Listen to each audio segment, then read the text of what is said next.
So about this XMI, so how you split between like the language model, the translation model, how does that relate to classical translation evaluation concepts such as adequacy and fluency that's used a lot in evaluation? I think it's sort of tempting to connect them and say like, yeah, difficulty of generation has something to do with fluency. I'm not sure it would correspond one-to-one though, because just because a model is probabilistically better doesn't say it has higher fluency, right?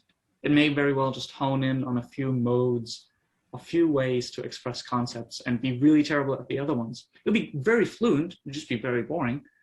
So I think there's sort of, there's a there's a third one missing in adequacy and fluency to make the connection to this work, which is what kind of variety is there? People have been super interested in this in other generation tasks. There's been lots of talk about how to sample, how to measure variety between samples. And it's very different from what we do in translation, where we often really want the best result in our regularized beam search, as opposed to something that comes from like a nuclear sampling or whatever. So I think if you put that third component in there, you can try to make these connections that like variety minus fluency equals generation. I don't know, something like that. But I think just the two of them don't really answer the same question. If that makes sense.